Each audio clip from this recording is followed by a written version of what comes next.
Yo, it's Guido coming at you with the Tactics Talk, guys. Welcome back. Thanks for tuning in. It is moi in my T1 Heavy. So I'm playing a little bit of the Tier 6 and below. This is a Tier 5. This is a great tank, by the way. A great tank. Look at the pen on this thing. 177 with the APCR round. That's actually pretty darn good. I like this tank, the T1. So it's a Tier 5 American tank. This is a middle tier in a Tier 6, 5, and 4 battle, and we are here on Mountain Pass. What we're going to talk about is reading battles. Once again, we're going to do it with a low tier game, which a lot of the newer and intermediate players will be playing a lot of as they're grinding through. We're going to talk about how you turn those few games that you really have a chance to turn the tide on into a win. And it has to do with reading the battle. So I look at this as I'm deploying and I go, okay, not a lot coming my way, so I need to watch that. 3 or 4 up on the ice road in the north. Bears watching. It looks like the middle is sorted. That's kind of a generalized idea. So I know right away that if I meet a large force in the south, I could have a bit of trouble. I don't expect to. Why? Because the center has so many guys watching this crossing that it doesn't look like a lot came here. That's just my initial intel blush on it. In the north, I think that bears watching, because while there is a TOG2 and a T-3485M, the IKV is kind of a non-factor, to be quite honest. That's another thing to look at, the types and tier of tanks that went places. The T-3485 is pushed down, and if he meets a big crowd, he's in trouble. These are all things I'm thinking about while I move up to this position. So I feel like, because I didn't see a lot cross in the south, that we may have a good chance to do some work over here. So let's see how right I am when I get to that point. And I'm keeping an eye on the north. Now, what I just saw in the north is the 3601 showed up, and that's one of their better tanks. Okay, the H3601H, and he's dueling the 3485M. That bears watching. There's a Luke's there. Okay, now I'm busy down here, and I'm going to start getting shots. Find this guy kind of poking around the corner, and I change my shot onto the IS-KV-1S because he's definitely priority. He's got the smaller gun. He crosses by. It always is important to be careful about watching for guys in that corner, but the 38T gets spotted, and I'm able to dodge that shot a little bit. Artillery is now coming my way. Oh, by the way, the 3485 lost, and there's 3 guys down there. We're still kind of sorted out in the middle. I'm not too worried about that, but we are a little bit light here, although a couple guys have moved up. So we've got the 1S pinned. We've got this Panzer guy sitting here, and we've got the T-24. I don't want to go forward too much because I don't want to give the martyr shots into my side. And it looks like, at least right now, they've got pretty much a comparable force to ours right here. So here comes the KV-2. We're going to come up here and look for shots. Going to try to cover up with the rock. So we'll come over here and see if we can get a shot on someone. I'm looking, all right, what do we got here? And then he just starts ramming into me. So we're taking looks. Now we can work together because we're in echelon. That's a good thing. This guy crosses. Looks like a bounce, maybe a track that he fixed, not sure. Looks like the KV-2 missed. I try to track him, I get it.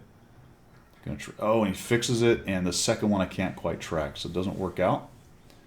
I don't know if that guy's still there. It doesn't look like it, so I'll take a shoot. I'll take a shot in there. Now let's see if we can finish off this martyr. And I can see that the north is not doing great, right? The TOG is falling back. The 3601 is still alive, pushing in there. So even from the beginning, I was a little bit wary of what was going to go on up there. And I'm looking at that going, all right, it bears watching. They're getting pushed back. That means they're probably not doing very well. The middle has been beat up a little bit, but we're winning over here. So we can push the situation on this flank for now. I don't have to immediately go back. This was a bummer. It took me way too long to kill this stupid thing. Oof. Not quite. There we go. Oh, geez. Artillery's hitting me now. That's a bummer. Try to kill. Oh, my gosh. Another miss. Please. Put my front armor to him finally, and we sneak one in, and I eat a shot. All right. Now I've got to deal with the 2 guys right here. The 3002M is no joke. He could actually be a problem. KV-2 does us all a solid and nukes that guy. There's my artillery buddy who's decided to shoot me. KV-2 looks like he gets tracked. This guy will come in here and shoot him. Looks like maybe he's trying to go forward, but we're able to sneak a shot. All right, now, everything I was watching up to this point has kind of come true. We've held the middle. We fought a similar sized force in the south and beat them. I suspect 38T will be taken care of. The 3601 and the M10 RBFM are still alive, and they're only facing a IKV 103 and 2 artillery, and an Electo sitting in the middle. There is no reason right now for me to push the cap. Even with the speed of this tank, I can get back. The IKV's kind of got that guy held for a second, but I know he's not going to win. Okay, or I assume, or you have to assume, an IKV 103 is not going to beat a 3601. I can't see the relative hit points, but the assumption is he's going to lose, so head back. The whole time, I've been looking and figuring out when it was, and if it was, that I had to head back to cap.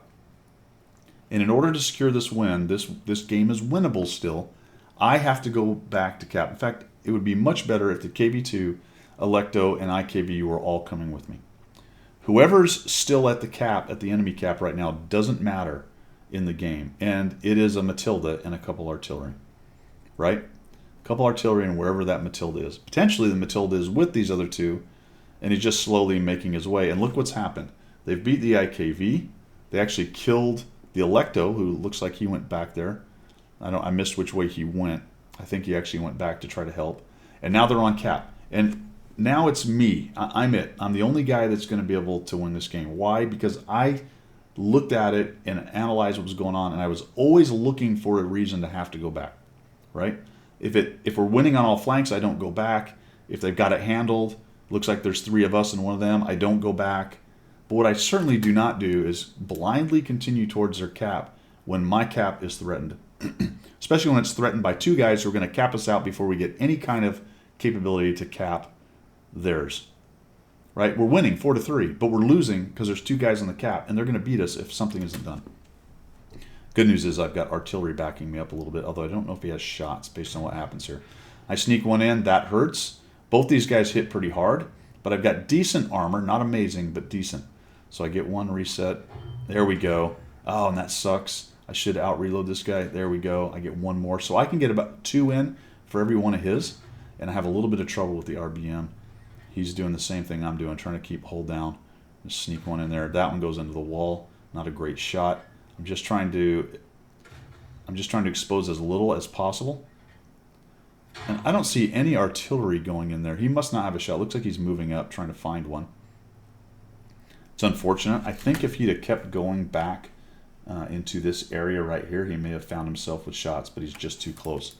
So my artillery is not helping me out, but I've got them whittled down to this one guy.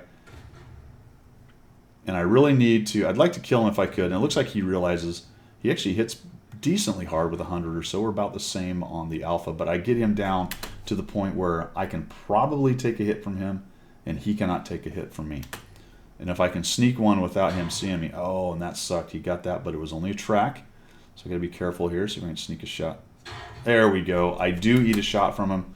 I'm a little bit more careful on that shot. Let the dispersion zoom in. And here finally comes the artillery, who has done nothing, right? He completely put himself out of position. So even though we had artillery near the cap, and he should have been easily able to set himself up, because him not really understanding the map and what's going on, he didn't do it, right? He didn't do it, and the 2 guys at the enemy cap were unable to secure the win based on how long it took them.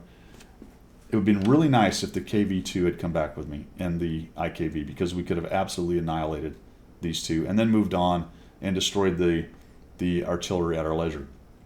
As it was a very near-run thing for us to win. And this was a game basically completely won by my decision-making. All right? Yes, the rest of the people played. There were hit points taken off the board by other people. Other things happened in the game. But at the end of the day, I had a chance here by making the right decision to take what was probably going to be a loss based on 2 guys jumping on cap and nobody around to reset them, and turn it into a win for me and my team. And that's what you're trying to do when you analyze the game and you look at it. And really one of the most basic things you can do in this silly Pixel Tank game is go back to cap FFS, right? For freak's sake. Just do it. And even the slow IKV, it's not that slow, but especially the slow KV2 and the relatively slow IKV could have easily got back in that time frame. Because that's probably one of the biggest arguments you get. Oh, sorry, I'm a slow tank, I can never get back. Not true. Not true. And if you don't try, you're certainly never going to get back. All right, guys, that's all I've got for today. Thanks for tuning in. We will see ya.